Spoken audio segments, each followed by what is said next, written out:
trouxe realmente esse meio acadêmico para Porto Velho foi justamente o Araújo. O meu nome é Paulo César Cardoso, estou na escola desde a fundação, estudei com o fundador da escola. Hoje a minha área na escola é teoria musical e iniciação ao teclado, mas a minha origem é o sopro. Então eu tocava na orquestra, na banda municipal, eu tocava trombone de vara, também tocava saxofone. E a minha origem mesmo é sopro, mas hoje eu estou trabalhando com teclado e trabalhando com teoria musical aqui na escola de música. Meu nome é Herman Lacerda. Eu iniciei os estudos de música em 87, quando tinha 15 anos, na época na turma do professor Araújo, por intermédio de outro colega, Eliel, que hoje é instrutor de artes. Eu fui instrutor de artes também, fui concursado em 92 e trabalhei por 18 anos e meio, aproximadamente. Trabalhei 3 anos aqui na escola de música, 13 anos no Colégio Padrão e mais 2 anos, 2 anos e meio na Escola de Música Zona Leste. Ajudei na fundação daquela escola e por uma questão de pessoal, né, terminei abandonando a prefeitura. Estou um tempo afastado de música, mas pretendo voltar, né? Aproveitei o curso de formação oferecido pela Unir. Tenho nível superior em música, sou professor pela Universidade Federal do Rio Grande do Sul. E estou aguardando agora um concurso da prefeitura, né, para retornar como professor, não mais como instrutor, até para não ter problema de acúmulo de cargo, né, problema com a administração. Hoje eu sou servidor do Estado. Meu nome é Remes Ferreira, tenho 45 anos, eu sou um dos alunos originais dessa escola, aluno do professor Sebastião Araújo, meu mestre em flauta. Início de 90, tive as primeiras aulas de harmonia com a professora Gitza Moreno, cubana, recém-chegada na época de Cuba. Em 2000, eu fui para Recife estudar música sacra, com ênfase em composição, pelo Seminário Batista do Norte do Brasil. Em 2010, fiz vestibular para a primeira turma de licenciatura em música da Unir e formamos agora em 2014. Bom, o cenário musical não era tão efervescente como hoje já está num nível bem legal. Então não tinham assim muitos músicos, principalmente músicos que tenham vindo de uma área acadêmica, que tenham estudado, que tenham alguma informação assim para passar em termos de aulas. Então não era tão... Tinha alguns músicos da noite, pessoas que aprenderam sozinho e tal, mas não vinham de um meio acadêmico, né? Quem trouxe realmente esse meio acadêmico para Porto Velho foi justamente o Araújo. Na época, como eu falei, né, eu tinha 15 anos para 16, eu não conhecia muito o cenário musical. Eu sabia que tinha os músicos de igreja, tinha as bandas e fanfarras, rítmicas e corneta, e a banda militar, né? As bandas militares, da 17ª, que tinha um instrumento bem pesado mesmo, era uma banda bem numerosa, e da Polícia Militar. Bom, eu, como era criança, um adolescente, eu posso falar enquanto aluno, né, que realmente havia o empenho do professor Araújo na formação de cada um de nós. Mas nessa época eu lembro bem que já havia um movimento cultural de identidade musical aqui na cidade, chamado, se não me engano, Grito de Cantadores, promovido pela então dupla famosa na época, né? Hoje compositores consagrados aqui, Bado e Binho, tá? Então eles, nessa época de 84, 88, começo de 90, então eles tinham esse movimento muito forte aqui, juntamente também com outro movimento, né, intitulado Cabeça de Negro, né, que tinha Bubu Johnson, e que foram importantes, né, para o cenário musical daquela época. Naquela época, assim, em algumas igrejas, algumas pessoas que também aprenderam já por si só davam aulas, mas não tinha assim professores habilitados para dar aula, não tinha. A gente procurava, eu quando comecei com ele, eu já tocava flauta doce, já tocava um pouco de piano, mas tudo isso a gente ia aprendendo assim, meio que por conta própria mesmo, de ouvido, algumas coisas desse tipo. No caso, o pessoal de corda eu não tinha muito contato, né? De violão, teclado, realmente eu não sei. Mas a turma de sopro era só nas igrejas mesmo. Na minha idade, naquela época, era o pessoal das igrejas que sabiam tocar instrumento de sopro. A oportunidade que aparecia de aprendizagem musical na época era desse então Departamento de Cultura da Secretaria de Educação, e que junto nesse departamento existia aulas de dança, aulas de teatro, e aí então veio a aula de música. Então foi nesse contexto que eu me inseri, tá? Aí tinha 12, 13 para 14 anos, eu comecei a estudar nessa época. A ideia da escola nasceu justamente no coração do professor, né, do Sebastião Araújo, juntamente conosco que éramos seus alunos. A vontade de repartir, a vontade de fazer com que a música crescesse cada vez mais em Porto Velho, foi justamente aí que nasceu a ideia de uma escola de música que fosse municipal, onde as pessoas pudessem ter esse acesso gratuito à música. Ele veio de São Paulo, a formação dele é de lá, embora ele seja mineiro, tá? Mas ele chegou a trabalhar, a fazer parte da orquestra sinfônica lá em São Paulo. Ele veio para cá.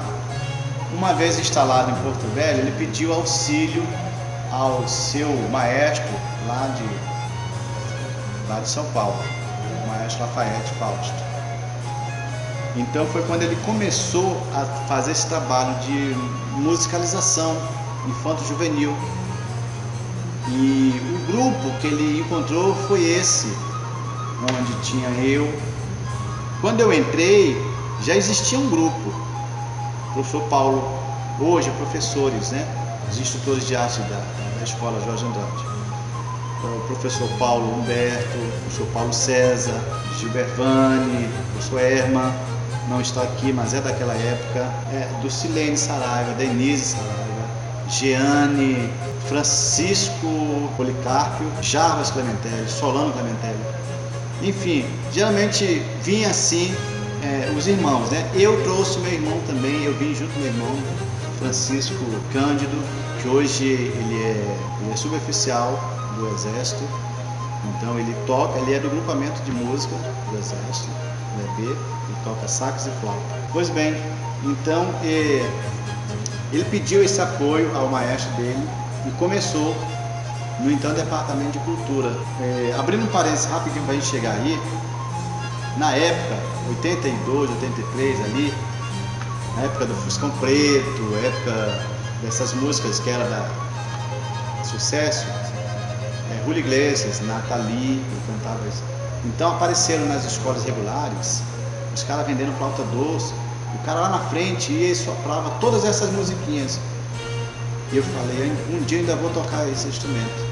E olha, pirralhinho na época. E aí eu dei um jeito, consegui comprar flauta. E aí quando eu coloquei a flauta na boca, eu falei, nunca vou tocar isso. E aí eu tinha um primo, que ele era na época do Exército também. E ele viu ali a minha angústia, querendo realmente aprender algum instrumento, né? Ele falou, olha, Hermes, lá no Teatro Municipal está tendo vagas para todo instrumento. Então ali era basicamente o início do trabalho do professor Araújo. Eu falei, é mesmo? Então eu vou lá. Eu sei que eu fui lá com minha mãe, a gente foi e conseguimos se inscrever. E comecei a estudar. Então foi dessa época aí. Ele já estava começando com esse projeto, né, de musicalizar essas crianças, adolescentes, que evoluiu para esse projeto paralelo que era a Cubisônica. Cubisônica, você sabe que o cubismo vem praticamente de uma desconstrução, para reconstruir algo a partir de algo já que já existe, né? Esse movimento cubista. E o cubiçonismo foi um trabalho até do Lafayette, lá do maestro do Araújo, que eles estavam estudando em São Paulo e ele resolveu aplicar nessa turminha como cobaia, né? Ele pegava, por exemplo, uma música simples, tipo Parabéns para você, parabéns para você, né? Então, a partir desses intervalos, ia se fazendo anotações na partitura. Naquelas notas ali, notava certa, né? Tom e meio abaixo, tom e meio acima. O que dura um tempo vai durar meio. Então, ele desconstruindo e ao mesmo tempo criando uma nova peça. Então, isso era o cubiçonismo. E essa cubiçônica, a banda de pífaros com percussão, né? A gente perdurou aí por uns 3 ou 4 anos, se não me engano. Chegamos a sair nos 7 de setembro. Daí, nós começamos nesse espaço, numa salinha, ali no antigo Teatro Municipal, Joaquim Nabuco com a Duque, né?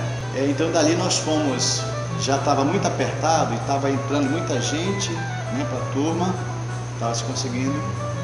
E aí, junto com o secretário de Educação, ele conseguiu esse espaço na Biblioteca Ponto Espírito. Nós fomos para uma sala que funcionava atrás também, e a gente podia usar o auditório da escola, da biblioteca. Diga de passagem, esse piano que vocês estão vendo aqui atrás, esse piano de meia cauda, ele é oriundo lá da escola, da Biblioteca Ponto Espírito. Enfim, quando abriu a escola aqui, foi conseguido, né, trazer esse piano para cá, de alguma forma. Então lá a gente evoluiu da cubiçônica, da banda cubiçônica, para a banda de música. No começo a gente teve que mostrar primeiro o resultado para depois efetivamente você conseguir algum tipo de apoio, né? Porque a princípio, assim, apoio a princípio não, mas com o trabalho que foi feito, aqueles 10 adolescentes que já estavam tocando na banda de pífaros, aí as pessoas viram que chamou atenção. Toda sexta-feira nós íamos em alguma escola tocar, levar a cultura para as escolas municipais. Então as pessoas viram que o trabalho podia dar certo e que podia crescer, então acreditaram. Uma coisa que eu aprendi com ele disse um ditado, se não me engano, um ditado mineiro, né? Quanto ao trabalho, não há argumento. Então o que ele fazia? Ele mostrava trabalho. Bom, da cubiçônica, o gerente geral, o regional, aliás, do Bamerindos, na época, Rondônia Acre, foi quem deu esse apoio financeiro. Esse gerente, ele morava em Varandas do Madeira, esse primeiro prédio tipo condomínio aqui, né? Uma classe, vamos dizer, classe A. Então, como ele morava em prédio, então não podia tocar muito, ele era pianista, então usa a música como hobby. O que acontece? O que acontecia? Ele tinha que estudar, era um executivo, alto executivo do banco, mas ele levava a sério esse hobby dele. Então ele precisava estudar e de alguma forma eles se conheceram, né, com o professor Araújo, meu professor, ele, esse gerente, o professor Araújo, e aí ele se informou se ele poderia usar no auditório lá, aos sábados de manhã, para estudar, porque ele não podia fazer uso do piano dele no apartamento dele como deveria. E ele estudava, eu lembro até hoje que ele abriu lá, um dos livros dele era a Escola da Velocidade. Então, para quem estuda piano, sabe do que eu estou falando. Então, era coisa muito riquíssima, né? muito veloz. Enfim, ele começou. Enquanto a gente estava na sala ao lado, ele estava no auditório estudando. E daí ele começou a conversar com o professor Araújo e o professor começou a compartilhar os sonhos musicais. E falava dessa dificuldade de apoio, que realmente na época, né, não tinha. Mas havia boa vontade, enfim. Só pelo fato de haver o espaço já para a realização desse projeto, dessas aulas de música, gera um apoio.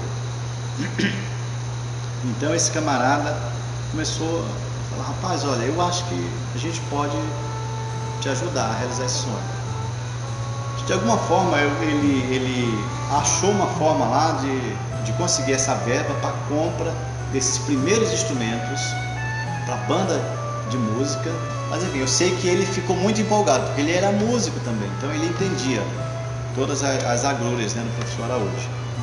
E foi uma contínua, foi pouca, e aí conseguiu-se barítono, sax barítono, acho que o naipe de sax completo, sax soprano, sax ré, o alto, tenor e o barítono, as flautas transversais, o pícolo, que é o flautim, o oboé, da palheta dupla, clarone, que é o clarinete baixo, clarinetes, bateria, guitarra, teclado, enfim, os instrumentos que se poderiam dar início realmente a essa banda, né, tão sonhada do professor Araújo. Né? E ele queria que evoluísse dali, do que começou com a Cubisônica, a bandinha de pífaros, para a banda sinfônica, da banda, quem sabe a orquestra. Mas enfim, a gente está esperando esse sonho até hoje. Já há um trabalho aqui na escola de música, né, com a professora Márcia, com violinos aí, e outros professores também que vêm batalhando. Mas, assim, naquela época tinham pessoas que tinham uma certa visão e que acreditaram na fundação de uma escola. Tanto que não existia nem o prédio aqui. Esse prédio foi construído para ser a escola de música. Ele não foi nenhuma outra coisa. Ele foi construído para ser a escola de música de Andrade. Eu não acompanhei bem essas articulações, diria assim, que política e administrativa.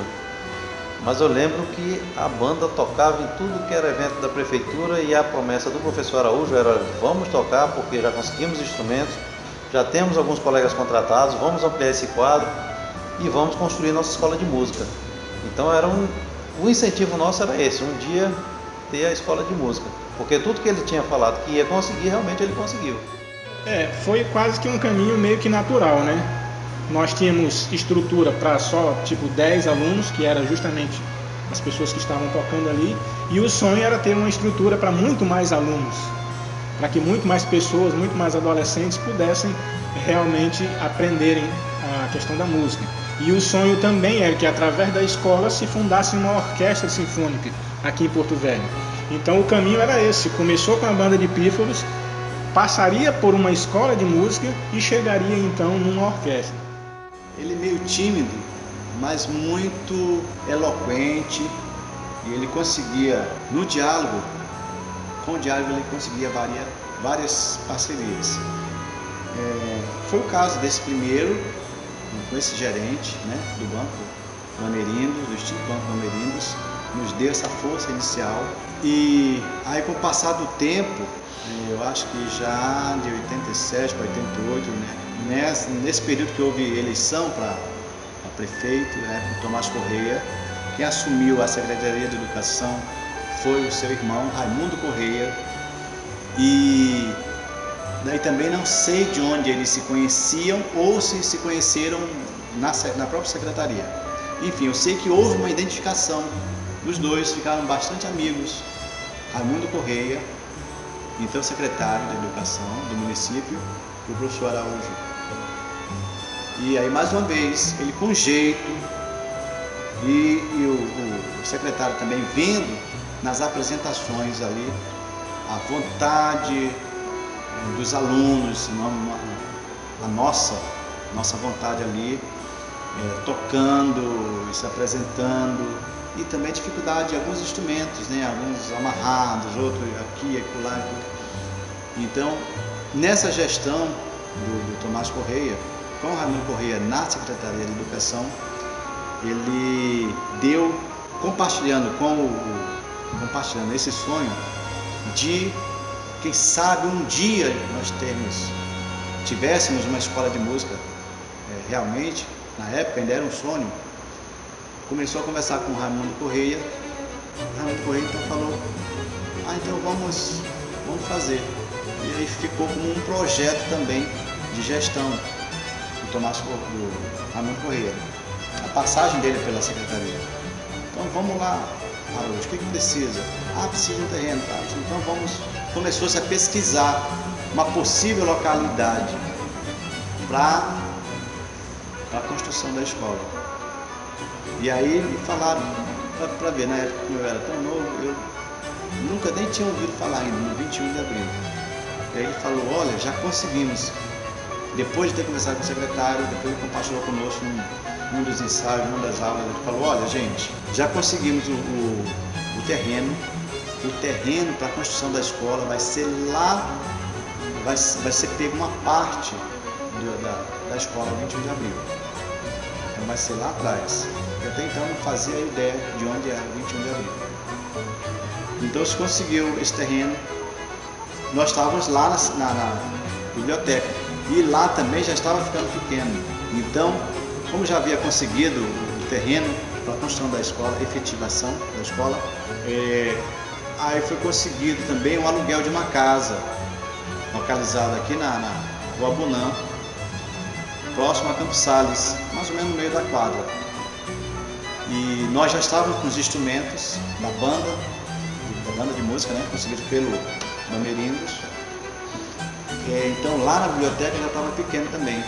Então, através do apoio do secretário de Educação, conseguiu-se essa casa, esse aluguel dessa casa, né, pelo município. Ficamos lá. A ideia dele era ficarmos lá nessa casa somente música, porque lá na biblioteca também havia a questão da perturbação, né? Por ser biblioteca, então tinha a questão do silêncio. Embora a gente ficasse no auditório, fechada a porta, mas ainda tinha um barulho que... Então conseguiu-se essa casa na Rua Bunã. E aí nós ficamos lá como banda de música, ensaiando durante um tempo ainda, até a efetiva construção da escola aqui. E ele trazia a gente periodicamente para ver demarcação do terreno, mostrava a planta, falou, olha gente, olha como é que vai ficar. E nos trouxe aqui para ver as fundações, né? E é uma época saudosa, foi uma época difícil, mas também é uma época que nos traz muitas boas lembranças. Foi o começo de tudo. O embrião da orquestra começou a funcionar. Como eu falei, toda sexta-feira os projetos eram levar cultura para as escolas, levar música para as escolas. Tanto que quando a gente chegava na escola, a gente chegava assim meio com áreas de popstar. As pessoas não sabiam nem o que era isso. Quando a banda começava a tocar, que eram só adolescentes, os outros garotos ficavam olhando e parece que a gente era gente de outro mundo, porque isso não existia. Adolescentes tocando instrumentos e levando essa cultura para as escolas municipais. Então o projeto principal era esse, levar, disseminar mesmo. Era uma ideia que era muito recorrente na cabeça do mestre, né? Era levar a música, fazer com que a música realmente atravessasse fronteiras. Através dessa banda, não chegou a ser uma banda sinfônica, mas era uma banda que realmente conseguia dar conta do recado, que a gente conseguiu o patrocínio para comprar instrumentos importados, conseguimos a contratação dos primeiros instrutores do quadro municipal e conseguimos a construção dessa escola, ainda tudo isso na década de 80. Ele, se eu não me engano, 90 ou 91 que ele mudou a direção da escola e não mais o trabalho teve assim aquela evolução, né? Ficou no ensino musical e a banda mesmo não teve mais êxito, não teve mais trabalho. Bom, a gente eu conheci ele, eu era muito novo e foi assim uma das pessoas determinantes na minha formação como pessoa, né? Como gente. Você sabe que o adolescente hoje tem alguns heróis fabricados. E eu tive a oportunidade de ter pessoas que funcionaram como heróis na minha vida e que me ajudaram a crescer então. O Araújo foi uma dessas pessoas que me ajudou muito, era uma pessoa visionária. Tudo acontecia primeiro dentro da cabeça dele. E ele acreditava naquilo e fazia com que aquilo que aconteceu dentro da cabeça dele se externasse e acontecesse também junto das outras pessoas. Eu não faço ideia do que seria do ensino musical sem a influência dele, porque a princípio com certeza não existiriam as 3 escolas de música que existem hoje. A gente sabe que aqui a escola trabalha sempre com muita dificuldade, sempre teve muita dificuldade. Os 18 anos que eu passei no município foi de muita dificuldade para fazer algum trabalho acontecer. E se não fosse uma ideia que ele teve toda aquela determinação, eu acredito que mais ninguém teria para fazer o que ele fez. Então, não só a parte de música, ensino musical, mas a parte de músicos instrumentistas, né? Sopro principalmente. Teria hoje o pessoal do Exército, né? Das Forças Armadas, da Polícia Militar e das igrejas. Não teria, eu diria assim, que a figura do músico civil, a não ser com uma exceção e outra de um músico que tenha se mudado para cá, não para vir tocar, mas por motivo de trabalho, ou que veio fazer o concurso público, mas já veio tocando, já veio com uma bagagem musical. Muita gente que eu ensinei, que meus colegas também ensinaram, com certeza não teriam como aprender a tocar um instrumento de sopro. Essa parte, pelo menos do instrumento de sopro e do ensino musical, né, da parte teórica, foi muito importante a exceção dele. De certa forma, a música, para você aprender, tem que ter dedicação. E isso ele ensinou a gente, né? Vocês querem aprender, vocês vão ter que pegar o instrumento e vão resolver. Até porque ele não tinha condições de ficar ensinando um por um. Passava a lição e você tinha que resolver. Passava a parte da banda, a parte que você tocava, e você tinha que treinar e tinha que tocar. Então isso foi um ponto importante. O outro foi disciplina. Nas apresentações a gente tinha que ter aquele comportamento, né? Todo mundo sentado, sem conversar, na hora de tocar, atender todos os sinais dele, e comportamento, né? Tinha que ter disciplina. Questão de companheirismo, porque sempre estava saindo algum componente e chegando outro, a gente tinha que ajudar nas dificuldades dos colegas. Então essas situações que envolvem a música e que de certa forma formam o caráter, foi tudo influência dele. Se ele nunca tivesse vindo para cá, muita gente não teria aprendido o que aprendeu em termos de vida com ele. Falar do que aconteceu naquela época, tem alguns registros jornalísticos de papel, no Alto Madeira, na Tribuna, em outros jornais da época, a falar da relevância do trabalho dele para hoje. Estou eu aqui representando essa relevância. Está o professor Paulo Humberto, o professor Paulo César, Gilbervani, o Solano, pessoas que continuam aqui naquele sonho dele. Quando eu fui para lá, visitei ele em 2014, no início do ano 2014, e a gente conseguiu relembrar muitas coisas, assim, sabe? Choramos juntos, sorrimos muito, e o que ele conseguiu passar para mim é um sentido de dever cumprido, que ele tinha feito a missão dele, tanto aqui como por onde ele passou. A relevância do trabalho dele, então, se faz presente nessas sementes que ele deixou da educação musical, nesses instrutores de arte que estão até hoje, né? Alguns com formação já efetivamente superior e outros ainda batalhando, né? Alguns outros foram para outras áreas, né? Por força da sobrevivência talvez, mas como eu falei, eu permaneci por essa questão tão forte que ele conseguiu imprimir no meu peito. A questão da música, educação musical, educador musical, música, missão, lição de vida. Você trabalhar com pessoas, com crianças, com adultos, não importa a idade, mas a música pode mudar pessoas, e pessoas podem mudar a história de sua vida, assim como mudar o mundo também. Na época, a gente fazia até piada com a condição dele. Ele era assim, dedicado ao extremo, e a gente não era acostumado a lidar com esse tipo de situação. Ele era o tipo da pessoa que, quando conseguia uma diária para viajar, para resolver qualquer situação relativa à documentação da banda ou do patrocínio que a gente conseguiu, que ele teve que viajar até o Rio, se eu não me engano, ele juntava dinheiro dele para comprar material para a banda, para comprar arranjos, porque a gente não tinha, era ele para fazer tudo, né? Tinha uma época nós tivemos a ajuda do mestre Bezerra, que já faleceu, era um soldado reformado ele era sargento do 5º BEC. E ele era assim, era extremamente determinado. Ele dava todo o recurso dele em termos de tempo, financeiro, tudo que ele podia fazer pela banda, ele fazia. Ele queria fazer essa ideia acontecer, e realmente ele fez, não é? Como eu poderia descrever ele? De uma pessoa de determinação que eu não conhecia mais aqui no nosso estado. Olha, se eu pensar muito, eu poderia até estou emocionado, né? Mas Araújo para mim foi muito mais que um professor. E eu costumo chamá-lo de mestre, porque mestre é aquele que faz um discípulo e que vai deixar esse discípulo, se a gente entender essa dinâmica, esse discípulo vai se tornar mestre e vai continuar essa doutrina ou essa missão do mestre, fazendo outros discípulos. E esse ciclo, a ideia é que ele não termine nunca.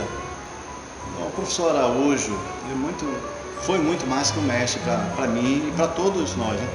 Mas falando particularmente, pessoalmente, ele foi um pai, sabe, fez até vezes de um pai presente que eu não tive. Eu lembro bem que teve uma época, um tempo que eu não fui nas aulas, que eu tinha adoecido, e quando eu penso que não, quando eu olho, ele estava lá em casa. Foi saber como é que eu estava, conversou com minha mãe, conversou com o pessoal de casa. Então assim, a emoção que eu sinto realmente é muito particular. Só eu sinto dessa forma. Pode até ser meio abuso da minha parte falar que teve um tratamento diferenciado comigo, até por quando houve a questão da banda de música, os meninos foram para outros instrumentos, né? Para sax, para clarinete, para trombone, trompete, mas eu permaneci na flauta, que era o instrumento dele. Então, de certa forma, essa atenção especial sempre foi dada a mim. Vou até falar uma coisa que pode até soar como talvez piegas, né? Mas assim, como se fosse o pupilo dele, né? Então foi uma pessoa que ele queria muito bem, e a reciprocidade é verdadeira, né? Então sempre quando eu falo nele, seja qual for o momento ou contexto, eu me emociono, porque foi a pessoa que me musicalizou e ensinou muito mais do que música. Nos ensinou música como uma missão de vida, música como se fosse praticamente uma religião. E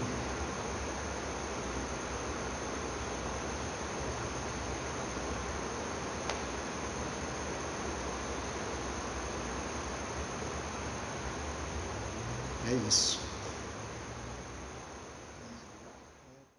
O projeto Repertório é um projeto voltado para os alunos que tinham dificuldade no desenvolvimento da sua performance instrumental.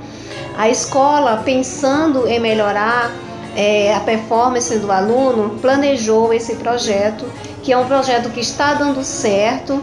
Ele é composto por 3 turmas e os alunos já estão se apresentando desde o início do ano em mostras musicais dentro e fora da escola. Um outro projeto que a escola está desenvolvendo é o projeto da Orquestra de Violino, que é um projeto de iniciativa da professora de violino Márcia, que ela apresentou o projeto à direção e à coordenação pedagógica.